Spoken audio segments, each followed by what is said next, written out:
ಎಲ್ಲರಿಗೂ ನಮಸ್ಕಾರ. ಈ ಒಂದು ಸಂಕ್ರಾಂತಿಯ ನಂತರ ಈ ಒಂದು ಪತ್ರಿಕಾಗೋಷ್ಠಿಗೆ ನೀವೆಲ್ಲರೂ ಬಂದಿದ್ದೀರಾ. ನನ್ನ ಧನ್ಯವಾದಗಳು ನಿಮ್ಮೆಲ್ಲರಿಗೂ. ವೇದಿಕೆ ಮೇಲೆ ಉಪಸ್ಥಿತರಿರುವಂತಹ ಅರುಣ್ ಶೆಟ್ರೆ, ಮಾಧವಣ್ಣ, ವಸಂತಣ್ಣ, ಹೇಮಂತ್ ಅವರೇ, ಇವತ್ತಿನ ವಿಶೇಷ ಪತ್ರಿಕಾಗೋಷ್ಠಿ ನಾನು ಒತ್ತಾಯ ಮಾಡಿ ಕೇಳಿಕೊಂಡಿರೋದು ಯಾಕೆ ಅಂದರೆ, ಈ ಒಂದು ದ್ವೇಷ ಭಾಷಣ, ದ್ವೇಷ ಅಪರಾಧಗಳ ಬಗ್ಗೆ ಚರ್ಚೆ ನಡೀತಾ ಇದೆ. ಬಿಲ್ ಇರಬಹುದು, ಇದನ್ನು ನಾವು ಬಹಳ ವಿಸ್ತಾರವಾಗಿ ಚರ್ಚೆ ಮಾಡಬೇಕಾಗಿರುವಂಥದ್ದು. ಮತ್ತು ಇಲ್ಲಿ ದಕ್ಷಿಣ ಕನ್ನಡದಲ್ಲಿ ಆ ಟೆಕ್ನಿಕ್ಯಾಲಿಟೀಸ್ ಬಗ್ಗೆ ಚರ್ಚೆ ಮಾಡಬೇಕಾಗಿದೆ. ಯಾಕೆಂದರೆ ಮೊದಲನೇ ಪ್ರಶ್ನೆ ಬರೋದು ನಮಗೆ, ನೀವು ಈ ದ್ವೇಷ ಭಾಷಣದ ತಡೆಯೋಕೆ ಮಾಡಿರುವಂತಹ ಈ ಒಂದು ಕಾಯ್ದೆ ಬಗ್ಗೆ ನಿಮಗೇನು ವಿರೋಧ? ನೀವೇ ದ್ವೇಷ ಭಾಷಣ ಮಾಡ್ತೀರಾ, ಹಾಗಾಗಿ ಇದ್ರ ಬಗ್ಗೆ ನಿಮಗೆ ವಿರೋಧ ಇದೆ ಅಂತ ಒಂದು ಆರೋಪ ನಮ್ಮ ಮೇಲೆ ಹಾಕ್ತಾರೆ. ಒಂದು ಬಿಲ್, ಒಂದು ನೀತಿ ನಿಯಮನ ಸೃಷ್ಟಿ ಮಾಡಿದಾಗ ಅದ್ರ ಬಗ್ಗೆ ಅದರಲ್ಲಿ ಮುಂದಾಲೋಚನೆ ಕಾಣಿಸ್ಬೇಕು. ಯಾಕೆ ನಾನು ಇದನ್ನು ಹೇಳ್ತೀನಿ ಅಂದರೆ, ದೇಶಾದ್ಯಂತ, ವಿಶ್ವಾದ್ಯಂತ ಅಭಿವ್ಯಕ್ತಿ ಸ್ವಾತಂತ್ರ್ಯಕ್ಕೆ ಯಾವುದೇ ಆದಂತಹ ಒಂದು ಗಾರ್ಡ್ ರೇಲ್ಸ್ ಹಾಕಬೇಕಾದಾಗ ಬಹಳಷ್ಟು ಯೋಚನೆ ಮಾಡಿ ಮಾಡಬೇಕಾಗಿರುವಂತಹ ಒಂದು ನೀತಿ ನಿಯಮ ಇದು. ಆದರೆ ಕರ್ನಾಟಕದಲ್ಲಿ ಬೇರೆ ಎಲ್ಲೂ ನಡೀದೇ ಇರುವಂತಹ ಸಂದರ್ಭದಲ್ಲಿ ಕರ್ನಾಟಕದಲ್ಲಿ ಇವ್ರು ಎಂಥ ಸ್ಟೆಪ್ ತಗೊಂಡಿದ್ದಾರೆ ಅಂದರೆ, ಯಾರ ಜೊತೆನೂ ಕನ್ಸಲ್ಟೇಷನ್ ಮಾಡದೆ, ಯಾವುದೇ ಆದಂತಹ ಎಕ್ಸ್ಪರ್ಟ್ಸ್ ಇರ್ಬೋದು, ಲಾಯರ್ಸ್ ಇರ್ಬೋದು, ಅಥವಾ ವಿರೋಧ ಪಕ್ಷದ ಬೇರೆ ಬೇರೆ ಮಾತುಗಳನ್ನಿರ್ಬೋದು, ಕೇಳದೇನೆ ಒಂದು ಡ್ರೆಕೋನಿಯನ್ ಬಿಲ್ಲನ್ನು ತಗೊಂಡು ಬಂದು ಇಟ್ಟಿರುವಂಥದ್ದು. ಇದನ್ನು ನಾನು ಯಾಕೆ ಹೇಳ್ತೀನಿ? ವಿಶ್ವಾದ್ಯಂತ ಮೊದಲನೇ ಬಾರಿ ದ್ವೇಷ ಭಾಷಣ ಮತ್ತು ದ್ವೇಷ ಅಪರಾಧವನ್ನು ಒಂದೇ ಅಂತ ನೋಡ್ತಾ ಇದೆ ಈ ಒಂದು ಬಿಲ್ಲಲ್ಲಿ. ಅಂದರೆ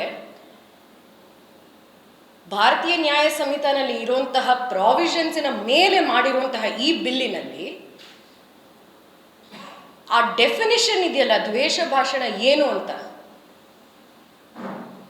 ಎಷ್ಟು ಸಿಂಪಲ್ ಆಗಿ ನಾವು ಹೇಳ್ಬೋದು ಅಂದರೆ, ಇವತ್ತು ನೀವು ಹಾಕೊಂಡಿರೋ ಬ್ಲೂ ಕಲರ್ ನನಗೆ ಇಷ್ಟ ಆಗಲಿಲ್ಲ ಅಂತ ಒಂದು ಗಟ್ಟಿಯಾಗಿ ಹೇಳಿದ್ರೆ, ನಿಮಗೆ ಅದು ಬೇಸರ ಆದರೆ ಅದು ದ್ವೇಷ ಭಾಷಣ ಆಗ್ಬೋದು. ಬೇಸರದ ಮೇಲೆ ಮಾಡಿರುವಂತಹ ಈ ಬಿಲ್, ಇದು ಇಮೋಷನ್ ಮೇಲೆ ಮಾಡಿರುವಂತಹ ಬಿಲ್ಲು.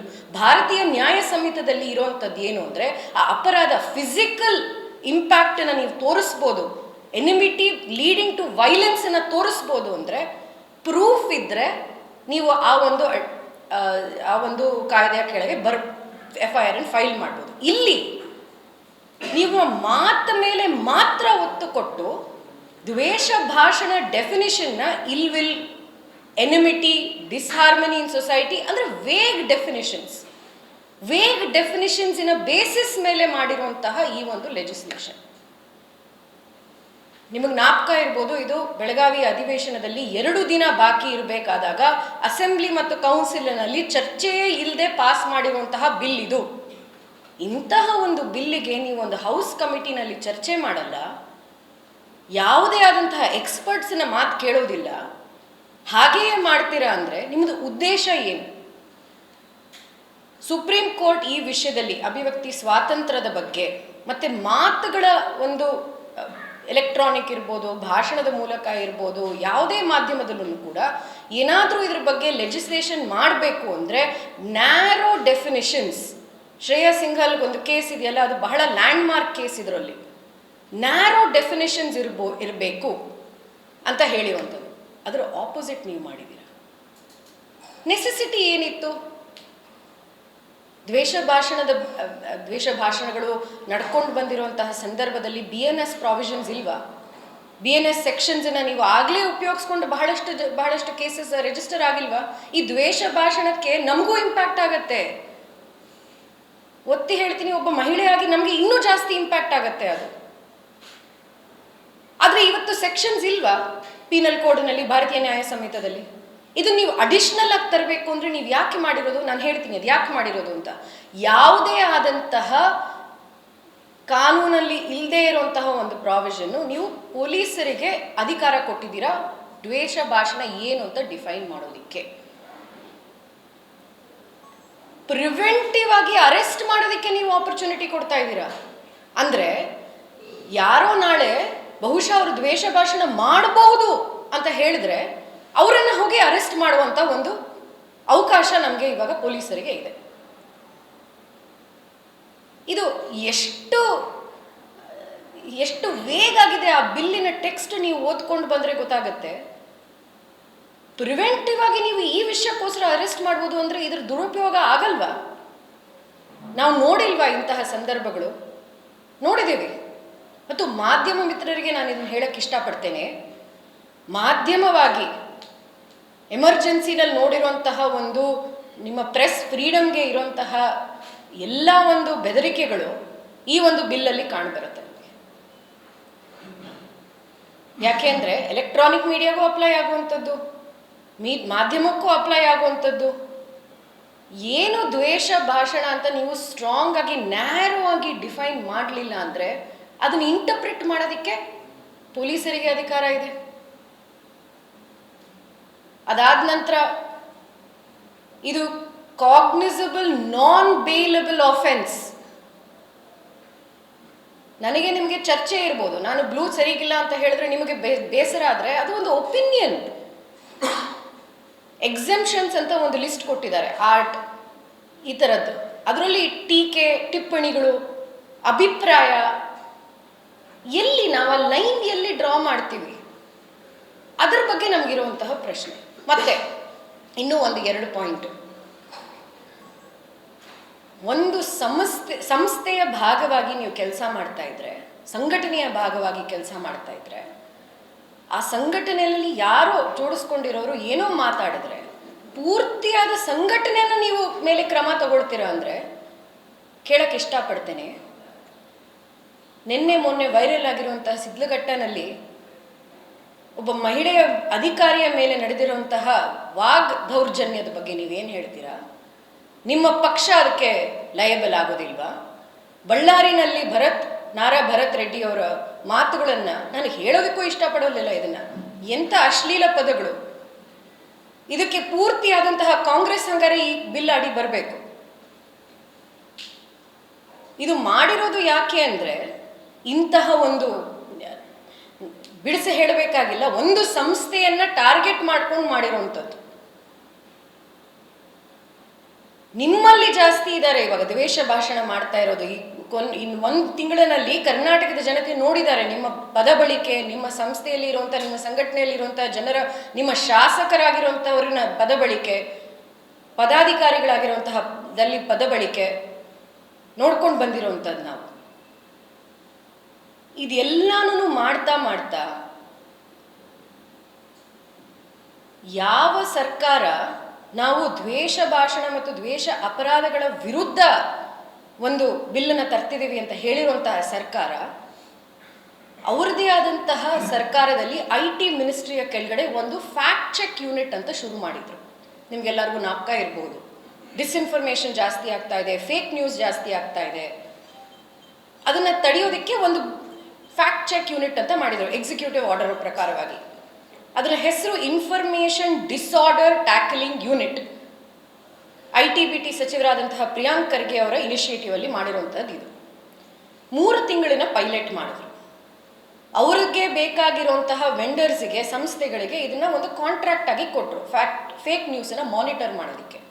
ನ್ಯೂಸ್ ಪೇಪರ್ ರಿಪೋರ್ಟ್ಸಲ್ಲಿ ಈ ಒಂದು ಫ್ಯಾಕ್ಟ್ ಚೆಕ್ ಯೂನಿಟ್ನ ಬಗ್ಗೆ ನೀವು ಓದಿದ್ರೆ ಅಲ್ಲಿ ಬಂದಿರುವಂತಹ ಕಂಪ್ಲೇಂಟ್ಗಳಲ್ಲಿ ಬಹಳಷ್ಟು ಕಂಪ್ಲೇಂಟ್ಗಳು, 100 ಕಂಪ್ಲೇಂಟ್ಗಳು ಅಷ್ಟು ಬಂದಿರುವಂಥದ್ದು ಸರ್ಕಾರದ ವಿರುದ್ಧ ಮಾತಾಡಿರುವಂಥವರ ಮೇಲೆ. ಅದರಲ್ಲಿ ಅದು ಪೊಲಿಟಿಕಲ್ ಸರ್ಕಾರ ಮತ್ತು ಪಕ್ಷದ ವಿರುದ್ಧ ಮಾತಾಡಿರುವಂಥವರ ಮೇಲೆ. ಅದರಲ್ಲಿ 50%ಕ್ಕಿಂತ ಜಾಸ್ತಿ ಕಂಪ್ಲೇಂಟ್ಸನ್ನ ಆ್ಯಕ್ಟ್ ಮಾಡಿರೋದು ಮೇಲೆ, ನೀವು ಆ್ಯಕ್ಟ್ ಮಾಡಿ FIR ಹಾಕಿರೋದು ನಿಮ್ಮ ಪಕ್ಷದ ವಿರುದ್ಧ ಮಾತಾಡಿರೋರ ಮೇಲೆ. ಅಂದರೆ ಇದು ಏನು ಹೇಳಕ್ಕೆ ಹೋಗುತ್ತೆ ಅಂದರೆ, ಒಂದು ಸರ್ಕಾರ ತನ್ನ ಪೊಲೀಸರನ್ನ ಅಥವಾ ತನ್ನ ವಿರುದ್ಧ ಬರುವಂತಹ ಕ್ರಿಟಿಸಿಸಮ್, ಆರೋಪಗಳು, ಒಪಿನಿಯನ್ಗಳು ಇವೆಲ್ಲನೂ ಆಗದೇ ಇರುವಂತಹ ಸರ್ಕಾರ ಇಂಥ ಒಂದು ಕಾಯ್ದೆನ ತರುತ್ತೆ. ಫ್ಯಾಕ್ಟ್ ಚೆಕ್ ಇರ್ಬೋದು ಅಥವಾ ದ್ವೇಷ ಭಾಷಣದ ವಿರುದ್ಧ ಇರ್ಬೋದು.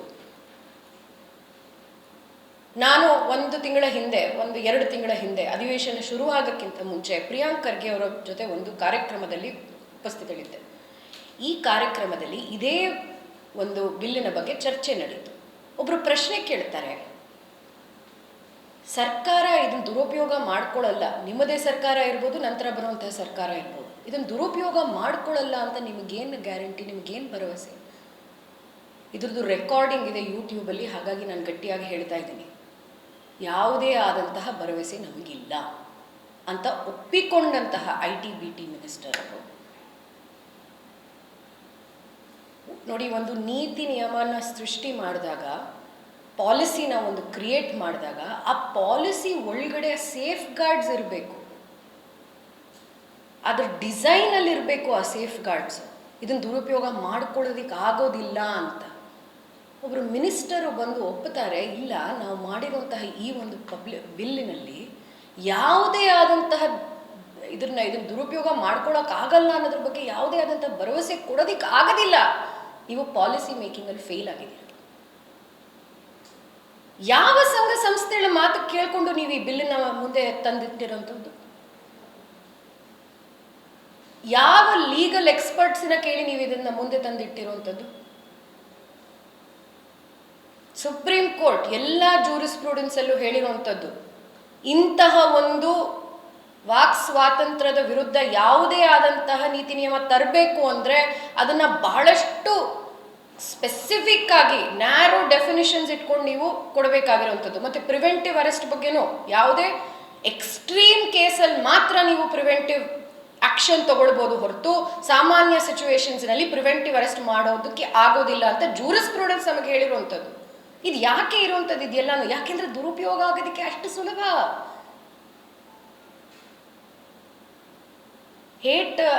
ದ್ವೇಷ ಭಾಷಣ, ದ್ವೇಷ ಅಪರಾಧಗಳು ಇಲ್ವಾ ಸಮಾಜದಲ್ಲಿ? ಇರಬಹುದು, ಬಹುಶಃ ಇದೆ.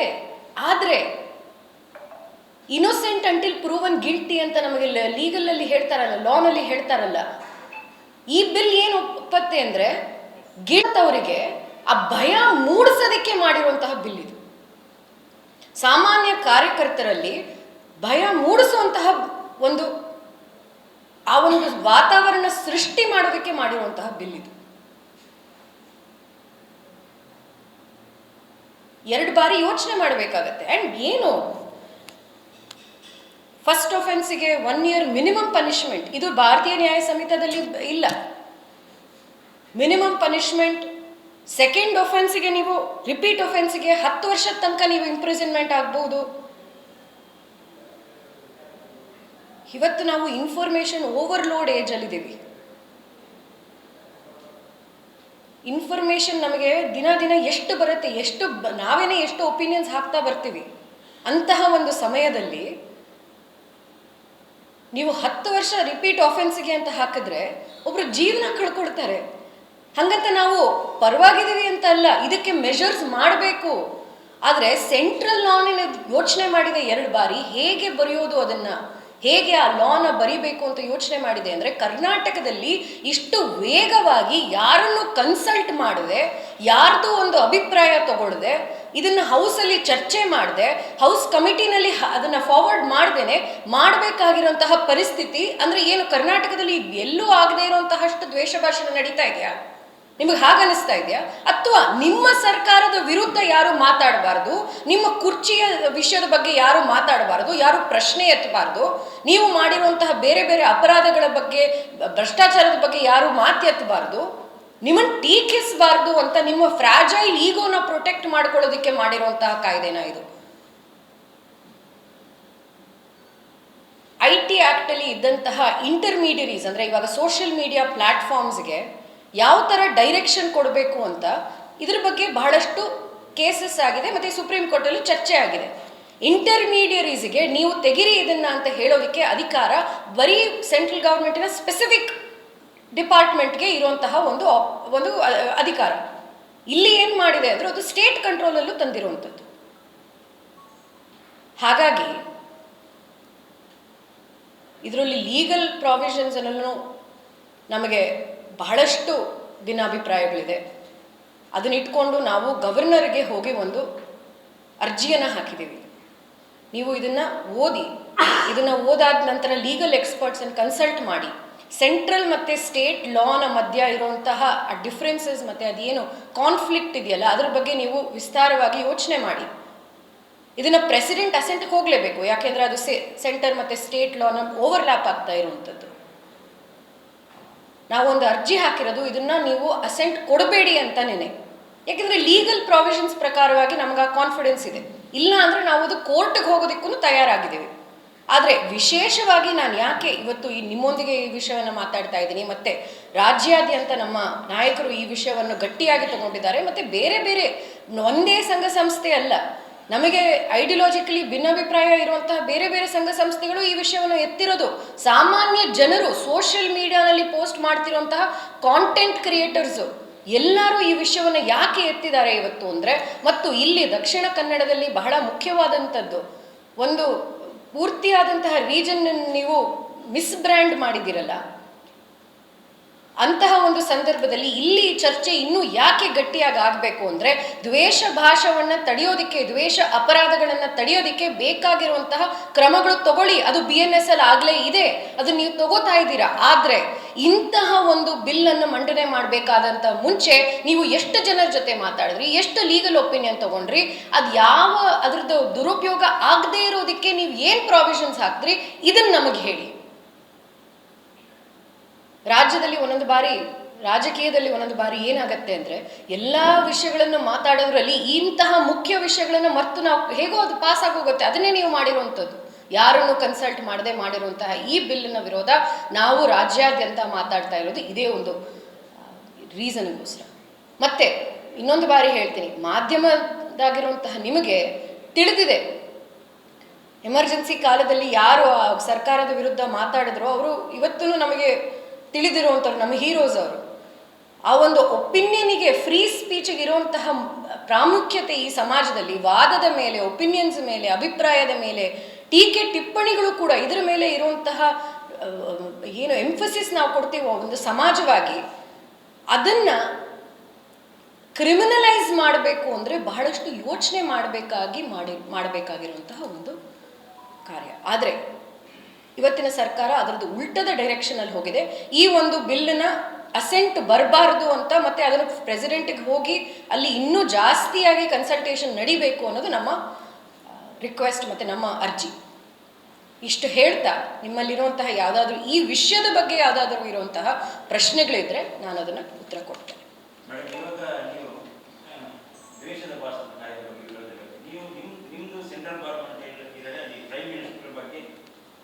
ಅದಕ್ಕೆ ನೀವು ದೇಶದ್ರೋಹಿ ಪಟ್ಟವನ್ನು ಕಟ್ತೀರಿ, ಮತ್ತೆ ನಿಮ್ಮ IT ಸರ್, ನಿಮ್ಮ ಸಂಘ ಪರಿವಾರಗಳು ಬೇರೆ ರೀತಿಯಾದಂಥ ವ್ಯಾಖ್ಯಾನಗಳನ್ನು ಕೊಡ್ತಾ ಇದ್ದೀವಿ ಅಂತ. ಅದು ಎಷ್ಟರ ಮಟ್ಟಿಗೆ ಸರ್? ಯಾಕಂದ್ರೆ ಇಲ್ಲಿ ಸಾಕಷ್ಟು ಆಗಿರುವಂಥದ್ದು ಸಂಘ, ನಿಮ್ಮದೇ ನಿಮ್ಮ ಒಂದು ಪಾರ್ಟ್ ಅಂತಲೇ ಹೇಳ್ಬೋದು, BJP ಪಾರ್ಟ್, ಸಂಘ ಪರಿವಾರ ಮತ್ತು BJP ಲೀಡರ್ಸ್, MLA. ಅದೊಂದು ಸಮಾಜದಲ್ಲಿ ಕೋಮು ಸಾಮರಸ್ಯ ಆಗಲಿ, ಯಾವುದೇ ಒಂದು ಸಮುದಾಯದ ಬಗ್ಗೆ ಒಂದು ದ್ವೇಷದ ಭಾಷಣ ಮಾಡಿ ಎಷ್ಟರ ಮಟ್ಟಿಗೆ ಸರಿ? ನೋಡಿ, ಮೊದಲನೇದಾಗಿ ಒಂದು ಅಭಿಪ್ರಾಯ ದ್ವೇಷ ಭಾಷಣ, ಇದನ್ನು ನೀವು ಹೇಗೆ ಡಿಫೈನ್ ಮಾಡ್ತೀರಾ? ನಾನು ಯಾರನ್ನೂ ಇಲ್ಲಿ ಡಿಫೆಂಡ್ ಮಾಡೋಕ್ಕೆ ಹೋಗ್ತಾ ಇಲ್ಲ. ಕಾನೂನಿನ ಕಣ್ಣಲ್ಲಿ ಯಾವುದು ತಪ್ಪೋ ಅದು ತಪ್ಪು, ಆದರೆ ಅದು ಕಾನೂನಿನ ಕಣ್ಣಲ್ಲಿ ಆಗಬೇಕಾಗಿರುವಂಥದ್ದು. ಇಲ್ಲ, ಯಾಕೆ ವಿರೋಧಿಸ್ತಿದ್ದೀವಿ ಅಂತ ನಾನು ಇಷ್ಟೊತ್ತು ಮಾತಾಡಿದ್ನಲ್ಲ. ದ್ವೇಷ ಭಾಷಣದ ವಿರುದ್ಧ BNS ಅಲ್ಲಿ ಇರುವಂತಹ ಪ್ರಾವಿಷನ್ಸ್ ಅನ್ನು ತೆಗೆದು ನೋಡಿ. ಇವತ್ತು ಆಗಲೇ ಕಂಪ್ಲೇಂಟ್ ಫೈಲ್ ಆಗಿದೆ ತಾನೆ, ನಮ್ಮದೇ ವಿರುದ್ಧ ಮಾತಾಡಿರೋದಿರ್ಬೋದು, ನಾವು ಯಾರ್ದೋ ವಿರುದ್ಧ ಮಾತಾಡಿರೋದಿರ್ಬೋದು, ಮತ್ತೆ ಯಾವುದೇ ಆದಂತಹ ಸಂಘ ಸಂಸ್ಥೆ ದ್ವೇಷ ಭಾಷಣ ತಡೆಯಲಿಕ್ಕಾಗಲಿಲ್ಲ. ನೀವು ನೋಡಿರ್ಬೋದು, ಇದು BNS ಬಂದರೂ ಕೂಡ ಅದು ಕಂಟಿನ್ಯೂ ಆಗ್ತಾನೆ ಇದೆ.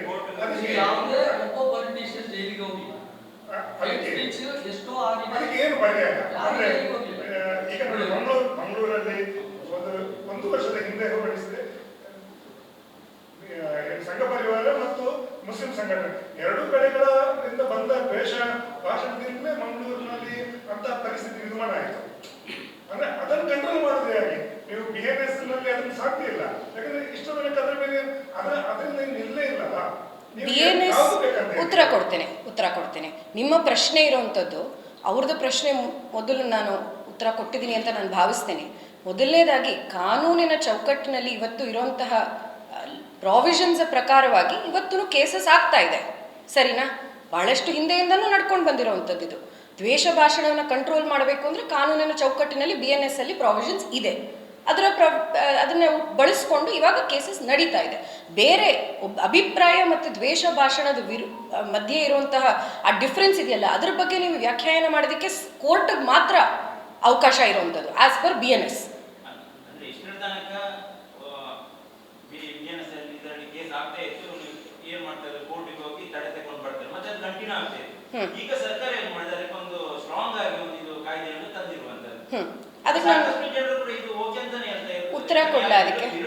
ಉತ್ತರ ಕೊಡ್ಲಾ ನಾನು ಅದಕ್ಕೆ ನಿಮ್ಮ ಪ್ರಶ್ನೆಯನ್ನು ಒಟ್ಟಿಗೆ ತಗೊಂಡು, ನೀವು ಕಾಗ್ನಿಸಬಲ್ ಒಫೆನ್ಸ್ ಮಾಡ್ತೀರಾ, ನಾನ್ ಬೇಲಬಲ್ ಒಫೆನ್ಸ್ ಮಾಡ್ತೀರಾ, ಇಂಪ್ರಿಸನ್ಮೆಂಟ್ ಜಾಸ್ತಿ ಮಾಡ್ತೀರಾ, ಪನಿಷ್ಮೆಂಟ್ ಜಾಸ್ತಿ ಮಾಡ್ತೀರಾ, ಯಾರಿಗೆ ಇದರಿಂದ ಲಾಭ ಆಗತ್ತೆ, ಅದು ಯಾರು ಇದನ್ನ ಮೀರಿ ಇನ್ನೂ ಆಚೆ ಬರಬಹುದು ಅನ್ನೋದ್ರ ಬಗ್ಗೆ ಒಂದು ಬಾರಿ ಯೋಚನೆ ಮಾಡೋಣ. ಅದು BNS ಅಲ್ಲೂ ಆಗ್ತದೆ ಅಂತ ನಿಮ್ಮ ಆರೋಪ, ನಂದಲ್ಲ, ನಿಮ್ಮ ಆರೋಪ.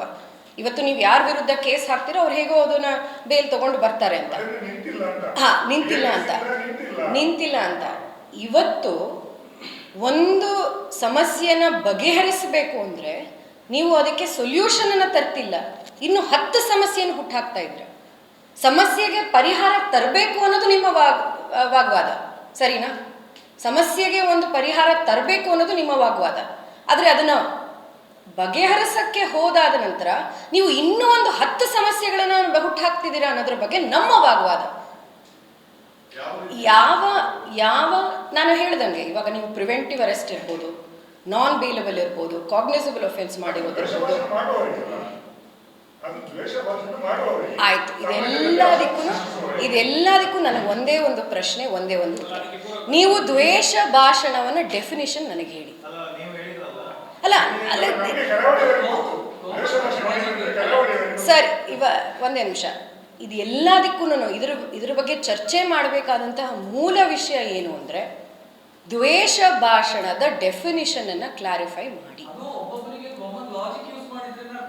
ಹಾಗೆ ನಾವು ಸರ್ಕಾರ ನಡ್ಸಕ್ಕಾಗತ್ತಾ, ನ್ಯಾಯ ಹಂಗೆ ನಡ್ಸಕ್ಕಾಗತ್ತಾ? ಇವಾಗ ನೀವು ಜೋರಾಗಿ ಮಾತಾಡ್ತಿರೋದ್ರ ಬಗ್ಗೆ ನಾನು ನಿಮಗೆ ದ್ವೇಷ ಭಾಷಣ ಅಂತ ಹೇಳ್ಬೋದು? ಅಲ್ಲ, ಆ ಇಂಟರ್ಪ್ರಿಟೇಷನ್ ಇದೆಯಲ್ಲ, ಇಂಟರ್ಪ್ರಿಟೇಷನ್. ಇವತ್ತು ನೀವು ನನಗೆ ಗಟ್ಟಿಯಾಗಿ ಮಾತಾಡ್ತಾ ಇದ್ದೀರಾ, ನಾನೊಬ್ಬ ಮಹಿಳೆ, ನೀವು ಹೇಗೆ ನನ್ನ ಮೇಲೆ ಗಟ್ಟಿಯಾಗಿ ಮಾತಾಡ್ತಿದ್ದೀರಾ ಅನ್ನೋದ್ರ ಬಗ್ಗೆ ನಾನು ದ್ವೇಷ ಭಾಷಣ ಕಾಯ್ದೆ ನಿಮ್ಮ ವಿರುದ್ಧ ನಾನು ಜಾರಿಸ್ಬೋದು. 100% ನಾನು ಬಿಲ್ ಇದೆ ನನ್ನ ಹತ್ರ, ಓದ್ಲಾ? ಕಾಸಸ್ ಇಲ್ ವಿಲ್, ಎನಿಮಿಟಿ, ಡಿಸ್ಹಾರ್ಮನಿ, ಭಾವನೆಗಳನ್ನ ನೀವು ಹೇಗಾದ್ರೂ ಹರ್ಟ್ ಮಾಡಿದ್ರೆ ಅದು ದ್ವೇಷ ಭಾಷಣ ಆಗುತ್ತೆ. ನೀವು ಓದಿ, ಬಿಲ್ಲಿನಲ್ಲಿ ಇದೆ. ನಾನು ಹೇಳ್ತಿರೋದು ಏನು ಅಂಶ ಇದೆ ಅದರ ಬಗ್ಗೆ ವಿರೋಧ ವ್ಯಕ್ತಪಡಿಸಬಹುದು ಹೊರತು ಪೂರ್ತಿಯಾಗಿ ದ್ವೇಷ ಭಾಷಣದ ಆ ಬಿಲ್ಲನ್ನು ಇದು ಇಲ್ಲ. ನಾನು ಮುಗಿಸ್ಬಿಡ್ತೀನಿ, ಒಂದೇ ನಿಮಿಷ ಅರುಣ್ ಶೆಟ್ರೆ, ನಾನು ಮುಗಿಸ್ಬಿಡ್ತೀನಿ. ನೀವು ಮಹಿಳೆಯರು ಇದಕ್ಕೆ ಬಹಳ ಇದಾಗ್ತದೆ ಅಂತ ಹೇಳಿದ್ರು. ಬಟ್ ಮೊನ್ನೆ ಇಲ್ಲೇ ನಮ್ಮ ಸುಳ್ಯದ MLA ಭಗರಥ್ ಮುಳ್ಳಿ ಅವರ ಮೇಲೆ, ಮತ್ತೆ ಮೊನ್ನೆ ಮೂಡಿಗೆರೆ MLA ನ್ಯಾಯಮಠ ಅವರ ಮೇಲೆ ಸೋಷಿಯಲ್ ಮೀಡಿಯಾದಲ್ಲಿ ನೀವು ಮಾಧ್ಯಮ ಅಂತ ಬಳಸ್ಕೊಂಡ್ರೆ ಕೇಳಿದ್ರು. ನಿಮ್ಮ ಸೋಷಿಯಲ್ ಮೀಡಿಯಾ ಕೂಡ ಮಾಧ್ಯಮ ಅಂತ ಬಳಸ್ಕೊಳ್ತೀರ. ಅದ್ರಲ್ಲಿ ಯಾವ ಬಟ್ಟೆ ಒಂದು ಕೆಟ್ಟದ ಬಗ್ಗೆ ನೀವು ಹೇಳಿದ್ರು, ಬಟ್ಟೆಯ ಬಗ್ಗೆ ಕೆಟ್ಟದ್ದು ಬ್ಲೂ ಕಲರ್ ಶಾಲೆ ಹಾಕಿದ್ರೆ ಅವರು ಹಾಕೋ ಬಟ್ಟೆಯ ಬಗ್ಗೆ ಅವರು ಬೇಡ ಕಮೆಂಟ್ ಮಾಡಿದ್ದಾರೆ. ಅವರ ಮೇಲೆ ನೀವು ಹಾಕಿದ್ರೆ ದ್ವೇಷ ಭಾಷಣಕ್ಕೆ ಕಾಯ್ದೆ ಹಾಕಬೇಕಿಲ್ಲ. ಇವತ್ತು ಸಮಾಜದಲ್ಲಿ ಆ ಚರ್ಚೆ ಎಷ್ಟು ಕಠಿಣವಾಗಿದೆ ಅಂದರೆ, ನೀವು ಈ ಹೊಸದೊಂದು ಗ್ರಾಕ್ ಅಂತ ಟ್ವಿಟರಲ್ಲಿ, ಎಕ್ಸಲ್ಲಿ ಬರುತ್ತಲ್ಲ, ಅದನ್ನು ನೋಡ್ಬೋದು. AI ಬಳಸ್ಕೊಂಡು ಯಾರಿಗೋ ಏನೋ ಬಟ್ಟೆ ಹಾಕುವಂಥದ್ದು, ಇಂಥದ್ದೆಲ್ಲ ನಡೀತಾ ಇರೋವಂಥದ್ದು. ತಂತ್ರಜ್ಞಾನ ಬಹಳ ಮುಂದೆ ಹೊರಟೋಗಿದೆ, ಅದನ್ನು ದುರುಪಯೋಗನೂ ನಡೀತಾ ಇದೆ. ನಾವು ಒಳ್ಳೆಯದ್ರ ಬಗ್ಗೆ ಮಾತಾಡ್ತೀವಿ, ಅದು ದುರುಪಯೋಗ ಬಹಳಷ್ಟು ನಡೀತಾ ಇದೆ. ಅದು ಮಹಿಳೆಯರಿಗೆ ಟಾರ್ಗೆಟ್ ಮಾಡಿ ದುರುಪಯೋಗ ಇನ್ನೂ ಜಾಸ್ತಿ ನಡೀತಾ ಇದೆ. ಇದು ಎಲ್ಲದಕ್ಕೂ ಉತ್ತರ ನಾನು ನಿಮಗೆ ಇನ್ನೊಂದು ಬಾರಿ ಸೂಕ್ಷ್ಮವಾಗಿ ನಾವು ಯಾಕೆ ಕೂತ್ಕೊಂಡು ಇದನ್ನು ಚರ್ಚೆ ಮಾಡ್ತಾ ಇದ್ದೀವಿ ಅಂದರೆ, ಇದನ್ನು ದ್ವೇಷ ಭಾಷಣವನ್ನು ವಿರುದ್ಧ ಕ್ರಮ ತಗೊಳ್ಬೇಕು ಅಂತ ಎಲ್ಲರ ಮನಸ್ಸಿನಲ್ಲೂ ಇರೋವಂಥದ್ದು, ನಮ್ಮ ಪಕ್ಷದಲ್ಲೂ ಒಪ್ಪಿಗೆ ಇದೆ. ಆದರೆ ಈ ಒಂದು ಸರ್ಕಾರ ತಗೊಂಡಿರುವಂತಹ ಬಿಲ್ಲಿನ ಪ್ರಕಾರವಾಗಿ ಇದು ಸೂಕ್ಷ್ಮವಾಗಿದೆ ಅಂತ ನಾವು ಒಪ್ಕೊಳ್ಬೋದಾ? ನನಗೊಂದು ಅಭಿಪ್ರಾಯ ಇರ್ಬೋದು, ನಿಮಗೊಂದು ಅಭಿಪ್ರಾಯ ಇರ್ಬೋದು, ಬೇರೆಯವ್ರಿಗೆ ಬಹಳಷ್ಟು ಜನಕ್ಕೆ ಬೇರೆ ಬೇರೆ ಅಭಿಪ್ರಾಯ ಇರ್ಬೋದು. ಆ ಆರ್ಬಿಟ್ರರ್ ಯಾರು? ಮುಗಿಸ್ತೀನಿ ಅಕ್ಕ, ಮುಗಿಸ್ತೀನಿ. ಆ ಆರ್ಬಿಟರ್ ಯಾರು? ಯಾರು ಡಿಸೈಡ್ ಮಾಡ್ತಾರೆ ಇದು ದ್ವೇಷ ಭಾಷಣ ಅಥವಾ ದೇಶ ಭಾಷಣ ಅಲ್ಲ ಅನ್ನೋದ್ರ ಬಗ್ಗೆ? ಯಾರು ಡಿಸೈಡ್ ಮಾಡ್ತಾರೆ? ಅದನ್ನು ಡಿಸೈಡ್ ಮಾಡೋ ಅಥಾರಿಟಿಗೆ ಅಷ್ಟೇ ಸೂಕ್ಷ್ಮತೆಯಿಂದ ಯೋಚನೆ ಮಾಡಬೇಕಾಗಿರುವಂತಹ ಒಂದು ರೆಸ್ಪಾನ್ಸಿಬಿಲಿಟಿ ಇದೆ ಅಂತ ನಾನು ನಿಮ್ಗೆ ಹೇಳ್ತಾ ಇರೋದು. ನೀವು ಬಿಲ್ಲಿನ ಡೆಫಿನಿಷನ್ಸ್ ನೋಡಿದ್ರೆ ಏನೇ ಅದರ ಅಡಿಯಲ್ಲಿ ಬರುವಂಥದ್ದೇ ಆ ಒಂದು ಭಾವನೆಗಳನ್ನು ನೀವು ಧಕ್ಕೆ ಪಡಿಸ್ಬಿಟ್ರೆ ದ್ವೇಷ ಭಾಷಣ ಆಗಿ ಅದು ಕ್ಯಾಟಗರೈಸ್ ಆಗುತ್ತೆ ಅಂತ ಇದೆಯಲ್ಲ, ಅದೇ ಮೂಲ ವಿಷಯ ಇದರಲ್ಲಿ. ಹೇಳಿ, ದ್ವೇಷ ಭಾಷಣ ಒಳ್ಳೇದು ಅಂತ ಇಲ್ಲಿ ಒಬ್ಬ ಯುವತಿಯಾಗಿ ನಾನು ಕೂತ್ಕೊಂಡು ಹೇಳೋದಕ್ಕೂ ಸಾಧ್ಯನ? ಯಾವುದೇ ಆದಂತಹ ದ್ವೇಷ ಭಾಷಣ, ಆದರೆ ಅದ್ರ ಡೆಫಿನಿಷನ್ ಇದೆಯಲ್ಲ, ಯಾಕೆ ಇಷ್ಟು ದಿನ ವಿಶ್ವಾದ್ಯಂತ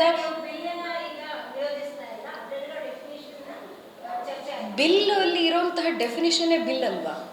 ನೀವು ಕ್ರಮ ತಗೊಂಡು ಬರ್ತೀರಾ ಅಂದರೆ ನಮ್ಮೊಂದಿಗೆ ಕೂತ್ಕೊಂಡು ಚರ್ಚೆ ಮಾಡಿ, ನಾವು ಬಿಡಿ ಎಕ್ಸ್ಪರ್ಟ್ಸಿನ ಜೊತೆ ಕೂತ್ಕೊಂಡು ಚರ್ಚೆ ಮಾಡಿ ಹೌಸ್ ಕಮಿಟಿಗೆ ಕಳಿಸ್ಬೇಕಿತ್ತು. ಇದನ್ನ ಯಾಕೆ ಮಾಡಲಿಲ್ಲ ನೀವು? ಇದನ್ನ ಯಾಕೆ ಮಾಡಲಿಲ್ಲ? ಅದು ನಮ್ಮ ಪ್ರಶ್ನೆ ಇರುವಂಥದ್ದು. ಸೆಷನಲ್ಲಿ ಕೂಡ ಅದನ್ನ ಇನ್ನು ಇಲ್ಲಿ ಐವನ್ ಡಿಸೋಜ ಯಾರು MLC ಇದ್ದಾರೆ, ಅವರು ದ್ವೇಷ ಭಾಷಣ ಮಾಡಿ, ಪ್ರಕ್ಷುಬ್ಧ ವಾತಾವರಣ ಮಾಡಿ, ಬೆಂಕಿ ಬಿತ್ತು, ಕಲ್ಲು ಹೊಡಿದ್ರು, ಒಬ್ಬರ ರಕ್ತ ಸುರಿತು, ಬಸ್ಗಳಿಗೆ ಕಲ್ಲು ಹೊಡಿತು. ಇಷ್ಟಾದರೂ ಕೂಡ 1.5 ವರ್ಷ ಆಯಿತು. FIR ಆದರೂ ಮಾಡಿ ತಗೊಳ್ಳಿ ಅಂತ ಮಾಡಲೇ ಇಲ್ಲ. ಇಂಥ ಸರ್ಕಾರದಲ್ಲಿರತಕ್ಕಂಥ ಒಬ್ಬ ಕಾಂಗ್ರೆಸ್ನ MLC ಇನ್ನೂ ಕೂಡ ಅವರ ಮೇಲೆ ಯಾವುದೇ ರೀತಿಯಾಗಿರತಕ್ಕಂಥ ಚೂ ಕೂಡ ಮಾಡ್ಲಿಕ್ಕೆ ಹೋಗೋದಿಲ್ಲ. ದ್ವೇಷ ಭಾಷಣದ ಪ್ರಪ್ರಥಮವಾಗಿರತಕ್ಕಂತಹ ಏನಾದರೂ ತಗೊಳ್ದುಕೊಳ್ಬೇಕು ಕ್ರಮ ಅಂತ ಹೇಳಿದ್ರೆ ಐವನ್ ಡಿಸೋಜ ಅವರ ಮೇಲೆ ತೆಗೆದುಕೊಳ್ಬೇಕಿತ್ತು.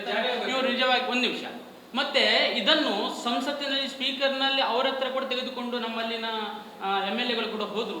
ಅದು ಇನ್ನೂ ಕೂಡ ಅದರ ಮೇಲೆ ಕ್ರಮ ಆಗಲಿಲ್ಲ. 1.5 ವರ್ಷ ಆಯಿತು.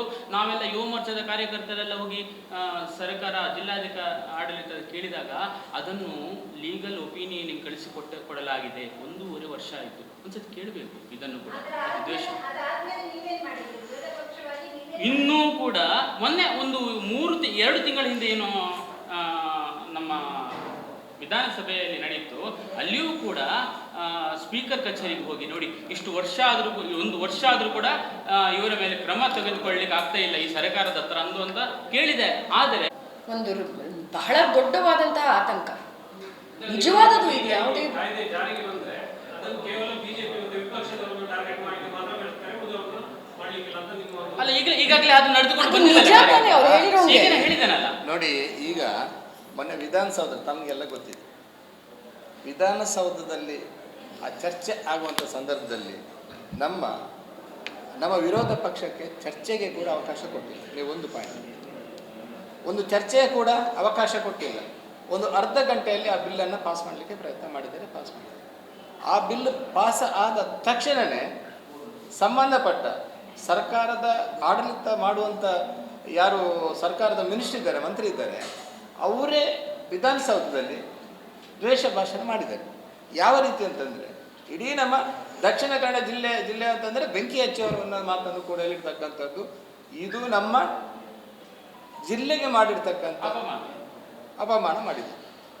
ಮತ್ತು ಇದು ಈ ಕಾಯ್ದೆಯಲ್ಲಿ ಇದು ಯಾರಿಗೆ ಅಪ್ಲೈ ಆಗ್ತದೆ ಅಂತಂದರೆ ದೊಡ್ಡವರಿಗೆ ಅಂತ ಅಪ್ಲೈ ಆಗೋದೇ ಇಲ್ಲ. ಇದು ಜನಸಾಮಾನ್ಯ ಯಾರಿರ್ತಾರೆ, ಬಡವರು ಯಾರಿರ್ತಾರೆ, ಬಡ ಮಕ್ಕಳು ಯಾರಿರ್ತಾರೆ, ಪಾರ್ಟಿಯಲ್ಲಿ ಸಣ್ಣ ಪುಟ್ಟ ಕೆಲಸ ಮಾಡ್ತಾರೆ, ಅವರಿಗೆ ಇದು ಏಟು ಬೀಳುವಂಥದ್ದು. ಮೊನ್ನೆ ಆ ಕಾಯ್ದೆಯನ್ನು ಜಾರಿಗೆ ಮಾಡಬೇಕಾಗಿದ್ದರೆ ಅವತ್ತು ಆ ಮಂತ್ರಿಯನ್ನು ಅವರು ಆ ಕಾನೂನು ಪ್ರಕಾರ ಅದನ್ನು ಮಾಡಬೇಕಾದನ್ನು ಮಾಡಲಿಲ್ಲ. ಇವರು ಟೋಟಲ್ ಆಗಿ ಡೈವರ್ಷನ್ ಮಾಡ್ತಾ ಇದ್ದಾರೆ. ಇವಾಗ ನೋಡಿ, ತಮಗೆಲ್ಲ ಗೊತ್ತಿದೆ, ಪ್ರವಾಸೋದ್ಯಮ ಮಾಡಬೇಕು ಅಂತ ಹೇಳ್ಬಿಟ್ಟು ದಕ್ಷಿಣ ಕನ್ನಡ ಜಿಲ್ಲೆಯನ್ನು ಪ್ರವಾಸೋದ್ಯಮ ಜಿಲ್ಲೆ ಮಾಡಬೇಕಂತ ಹೇಳ್ಬಿಟ್ಟು ಪ್ರತಿ ಸಂದರ್ಭದಲ್ಲೂ ಕೂಡ ಮಂತ್ರಿಗಳು ಬರ್ತಾರೆ, ಉಸ್ತುವಾರಿ ಮಂತ್ರಿಗಳು ಬರ್ತಾರೆ, ಎಲ್ಲ ಮಂತ್ರಿಗಳು ಬರ್ತಾರೆ, ಡೆಪ್ಟಿ CM ಬರ್ತಾರೆ, CM ಬರ್ತಾರೆ. ಬಟ್ ಮಾಧ್ಯಮಕ್ಕೆ ಫೋಕಸ್ ಮಾಡ್ತಾರೆ ಅಷ್ಟೇ. ಏನು, ಮಂಗಳೂರನ್ನು ಪ್ರವಾಸೋದ್ಯಮ ಇಲಾಖೆಯಾಗಿ ಮಾಡಬೇಕಂತೇಳಿ. ಅದಕ್ಕೆ ಬೇಕಾದ ಯಾವುದಾದ್ರು ಒಂದು ನಿಯಮಾವಳಿಗಳನ್ನು ಮಾಡಿದ್ದಾರೆ? ಖಂಡಿತ ಮಾಡಲಿಲ್ಲ. ಇಲ್ಲಾಂದರೆ ಮಂಗಳೂರು ಅನ್ನೋ ಪ್ರದೇಶವನ್ನು ಯಾವ ರೀತಿಯಾಗಿ ಪ್ರವಾಸೋದ್ಯಮ ಇಲಾಖೆಯಿಂದ ಯಾವ ರೀತಿ ಡೆವಲಪ್ಮೆಂಟ್ ಮಾಡೋದನ್ನು ಕೂಡ ಅವರು ಸುಮ್ಮನೆ ಬರ್ತಾರೆ. ನನಗೆ ಒಂದು ಪತ್ರಿಕಾ ಮಾಧ್ಯಮ ಮುಖಾಂತರ ನಾನು ಹೇಳಲಿಕ್ಕೆ ಇಚ್ಛೆ ಪಡ್ತಾ ಇದ್ದೇನೆ. ದಕ್ಷಿಣ ಕನ್ನಡ ಜಿಲ್ಲೆಗೆ ಒಬ್ಬರು ಉಸ್ತುವಾರಿ ಸಚಿವರಿದ್ದಾರೆ. ಆ ಉಸ್ತುವಾರಿ ಸಚಿವರು ವಾರದಲ್ಲಿ 2 ದಿವಸ ಬರ್ತಾರೆ. ಆದರೆ ದಕ್ಷಿಣ ಕನ್ನಡ ಜಿಲ್ಲೆಗೆ ಅವರ ಕೊಡುಗೆ ಏನು ನಮಗಂತೂ ಗೊತ್ತಿಲ್ಲ. ಬಹುಶಃ ಪತ್ರಿಕಾ ಮಾಧ್ಯಮದ ಸ್ನೇಹಿತರಿಗೆ ಗೊತ್ತಿದೆ ಅಂತ ಕೂಡ ನನಗೆ ಗೊತ್ತಿಲ್ಲ. ಎಷ್ಟು ಸಲ ಬರ್ತಾರೆ, ವಾರದಲ್ಲಿ 2 ಸಲ ದಕ್ಷಿಣ ಕನ್ನಡ ಉಸ್ತುವಾರಿಗಳು ಬರ್ತಾರೆ. ಬಹುಶಃ ನಾನು ಈ ಸಂದರ್ಭ ಹೇಳಲಿಕ್ಕೆ ನಾನು ಇಚ್ಛೆ ಬರ್ತಾ ಇದ್ದೇನೆ, ಅವರು ರಾಜ್ಯದ ಮಂತ್ರಿಗಳಲ್ಲ, ದಕ್ಷಿಣ ಕನ್ನಡ ಜಿಲ್ಲೆಗೆ ಬರ್ತಾರೆ. ಬಂದು ಅಲ್ಲಿ ನಮಗೆ ಯಾರು ಜನಸಾಮಾನ್ಯರ ಥರ ಸಭಾ ಕರೆಯುವಂಥದ್ದು ಮಾಡೋದಿಲ್ಲ, ಖಂಡಿತವಾಗ್ಲೂ ಮಾಡೋದಿಲ್ಲ. ಒಂದು ನಾಮಕಾವಸ್ಥೆಗೆ ಒಂದು KDP ಸಭೆಯನ್ನು ಮಾಡ್ತಾರೆ, DC ಆಫೀಸಲ್ಲಿ ಒಂದು ಸಭೆಯನ್ನು ಮಾಡ್ತಾರೆ.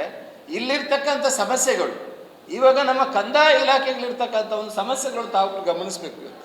ಪ್ರತಿ ತಾಲೂಕಲ್ಲಿ ಸಾಮಾನ್ಯ ಬಡ ಜನರು ಇವತ್ತು ಒದ್ದಾಡ್ತಾ ಇದ್ದಾರೆ. ಕಂದಾಯ ಇಲಾಖೆ ಬಗ್ಗೆ ಅವರಿಗೆ ಯಾವುದು ಕೂಡ ಕಾಳಜಿಲ್ಲ, ಒಂದು ಸ್ಟೇಟ್ಮೆಂಟ್ ಮಾತ್ರ ಕೊಡ್ತಾರೆ, ಹೋಗ್ತಾರೆ. ಈಗ ಎಲ್ಲರ ಕನಸಾಗಿದೆ, ಬಹುಶಃ ಪತ್ರಿಕಾ ಮಾಧ್ಯಮ ಕೂಡ ಒಂದು ಹಂಗ, ಅದು ನಮ್ಮ ರಾಜಕಾರಣದಲ್ಲಿ ಪತ್ರಿಕಾ ಮಾಧ್ಯಮ ಕೂಡ ಒಂದು ಅವಿಭಾಜ್ಯ ಭಾಗ ಅದು. ಯಾಕಂದರೆ ಎಲ್ಲವನ್ನು ಫೋಕಸ್ ಮಾಡುವಂಥದ್ದು ಕೂಡ ಪತ್ರಿಕಾ ಮಾಧ್ಯಮದ ಸ್ನೇಹಿತರು. ಆದರೆ ಅದನ್ನು ಯಾರೂ ಕೂಡ ಮಾಡೋದಿಲ್ಲ. ಮತ್ತು ಇನ್ನೊಂದು ನಾನು ಹೇಳಲಿಕ್ಕೆ ಇರ್ತೇನೆ, ಇವತ್ತು ಆ ಉದ್ಯೋಗ ಖಾತ್ರಿ ಯೋಜನೆಯನ್ನು ಇವತ್ತು ಭಾಳಷ್ಟು ದೊಡ್ಡ ಪ್ರತಿಭಟನೆ ಕೆಲವು ಕಡೆ ಅವರು ಕಾಂಗ್ರೆಸ್ ಪಕ್ಷದವರು ಮಾಡ್ತಾ ಇದ್ದಾರೆ. ನರೇಗಾ ಆ್ಯಕ್ಚುಲಿ 20 ವರ್ಷಕ್ಕೊಂದು ಸಲ ಒಂದು ಯೋಜನೆಯನ್ನು 20 ವರ್ಷಕ್ಕೆ ಒಂದು ಸಲ ಯೋಜನೆಯನ್ನು ಬದಲಾವಣೆ ಮಾಡುವಂಥ ಒಂದು ಸರ್ಕಾರದ ಆದೇಶನೇ ಇದೆ. ಅದರ ಬಗ್ಗೆ ಕೂಡ ತಾವುಗಳು ಗಮನ ಹರಿಸಬೇಕು ಅನ್ನೋ ಮಾತನ್ನು ಕೂಡ ಈ ಸಂದರ್ಭದಲ್ಲಿ. ಧನ್ಯವಾದಗಳು ಅರುಣ್ ಅವರು, ದಯವಿಟ್ಟು ನಾವು ವಿರೋಧ ಪಕ್ಷ ಮಾತ್ರ ಅಲ್ಲ, ಪ್ರತಿಪಕ್ಷ ಕೂಡ, ಇದು ನಮ್ಮ ಪಕ್ಷದ ಒಬ್ಬರು ಹಿರಿಯರು ನನಗೆ ಹೇಳಿರುವಂಥದ್ದು, ಪ್ರತಿಪಕ್ಷದ ಜವಾಬ್ದಾರಿ ಏನು ಅಂದರೆ ಸರ್ಕಾರ ಮಾಡ್ತಿರುವಂತಹ ವಿಷಯಗಳಲ್ಲಿ ಬರೀ ಅದನ್ನು ವಿರೋಧ ಮಾಡುವಂಥದ್ದಲ್ಲ, ಅದರಲ್ಲಿ ಯಾವ ವಿರೋಧ ಅಂಶಗಳನ್ನು ವಿಸ್ತಾರವಾಗಿ ಮಾತಾಡಬೇಕಾಗಿರುವಂತಹ ಮುಖ್ಯ ಜವಾಬ್ದಾರಿ ನಮಗಿರುವಂಥದ್ದು.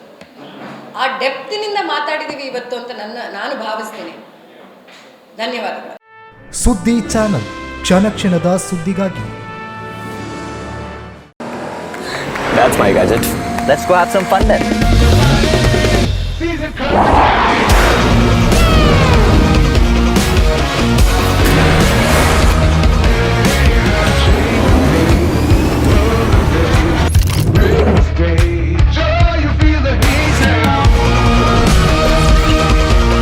Introducing the hot and techy Brezza SCNG. Cool new SCNG tech for a cool new generation.